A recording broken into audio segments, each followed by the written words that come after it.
if you live good and you give good to others, that spirit of you will always carry on.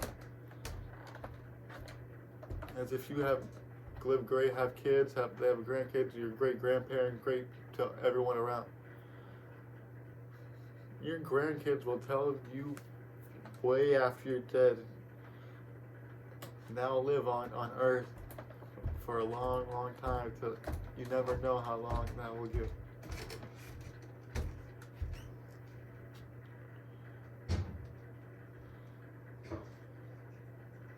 So just instead of letting little things, little distractions get to you, you gotta focus on the big goal, which is the heaven gates. As time in God's eyes is not the way we see it. As we focus on years, months, days, but He just thinks as a timeline, as He knows when our death is going to be. But He knows that we do manipulate those choices to make our death come sooner, impossible choices. But if we know that we're living by faith, He has a set date for us. As He knows that what's on our heart, and if we always live by what's on our heart, but don't let that heart deceive you to always doing wrong. As let that experience let that heart be the thing that gets you to the wisdom that you need to have to be at the place that gets you at the peace that everybody wants, everybody desires in this lifetime. As that's one thing that I believe everybody really wants. It's just to be able to sleep at night, be able to just go home at bed, and just to have peace knowing that everything will be all good. And that's another part section about football, that with the halftime show that happened this week, with Kendrick Lamar being one of my favorite artists, I did like the message of what he did, but there was a couple songs that I didn't want him to play that many people may not know about all the great, but one song was Purple Hearts, and it's just a song about how we need to let love be the thing that prevails, and it's called Purple Hearts for a reason. As one thing I realized is if the meaning of what a purple heart really means is let the wisdom that you have and let that guide you, and just have an open heart. But like, it's weird how it's something, these things called, hey Mike, that's my friend Mike, who this is the place I'm staying at, Mike Randall's house, Big Mike. Now about the song Purple Hearts, about these thing called the 7 chakras, and it relates to the 7 seals of heaven, and it's about these things that, it's about little things that, like, it starts from the bottom, from here to all the way to the top of the head, and it's like 7 different things that if you don't heal them properly and if you let demons creep in and let entities get in, you don't fully heal yourself, there's sins that you will commit to those things that you will have.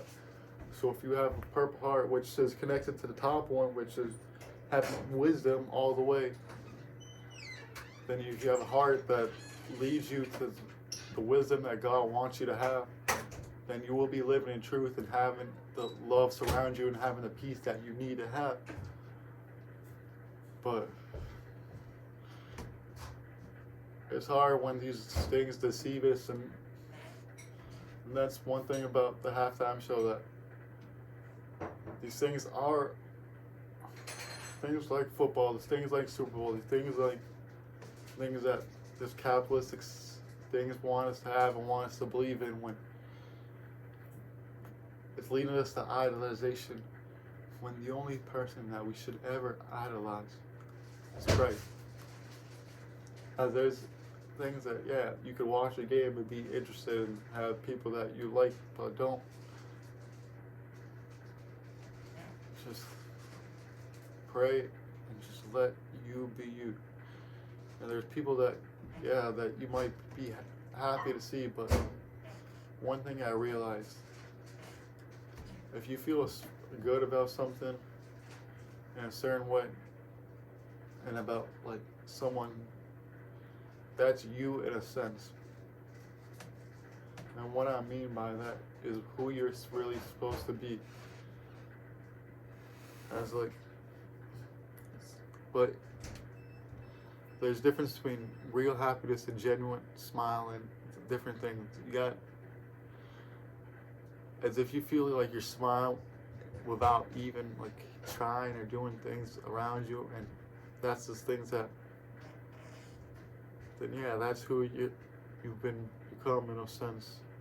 Because if it's something that you disagree with, then yeah, that's something that's not meant for us to really be brought, like things like politicals, things like that. Like, that's why the political divide happens, as we're not supposed to be in a political system as God's people. We're supposed to just be people who love each other and be all together in a system. But if we have this great divide in all these, in poor, rich, black, white, all these Democrat, Republican, all these BS things, and the separation of man is going to be our greatest divide, greatest downfall, as that's what leads to all, as it does lead to, but that's the devil talk that leads to the divide. If you don't feel,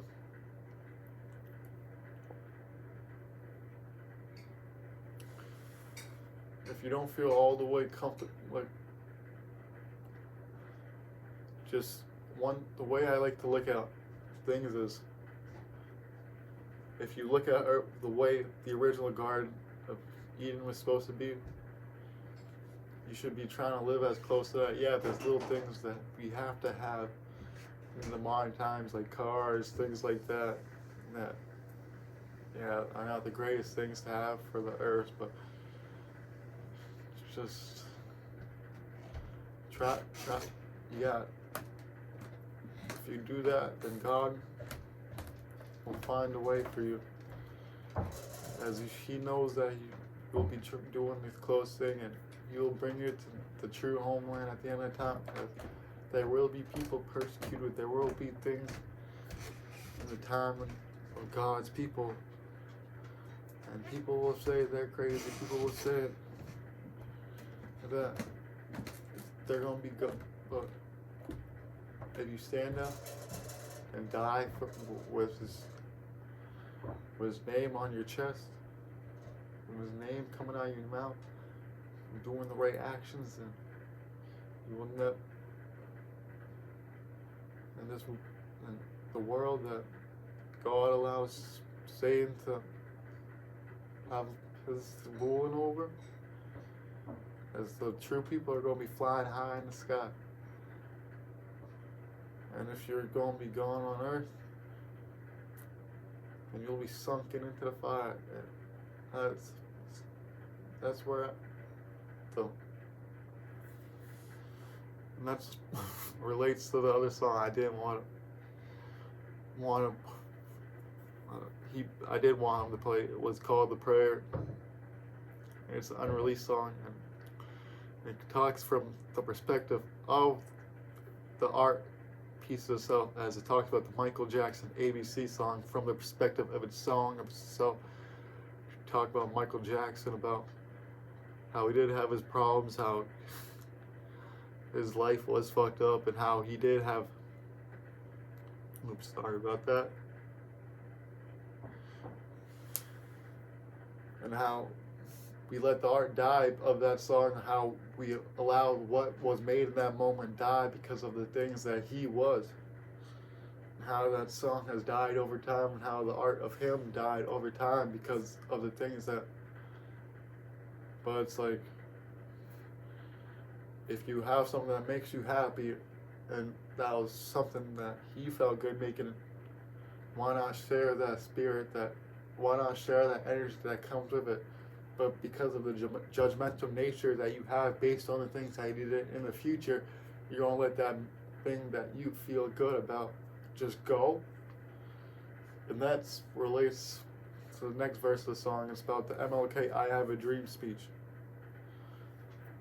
and it talks about how it led to great things, but it also says about how MLK did have things with women, and how if that was brought upon more into the public's eye, and maybe some of the things that he maybe did behind the scenes more were brought to the eye, would the impact of what that really did just be gone because of the person he was? Or should we allow what the message of what was being said and what he was trying to bring to the people just be gone forever? And should we just let racism be on forever because he had some flaws? And one powerfully is the earth is just a rock without the voices of art. And that's what we all are, in a sense. We all are art.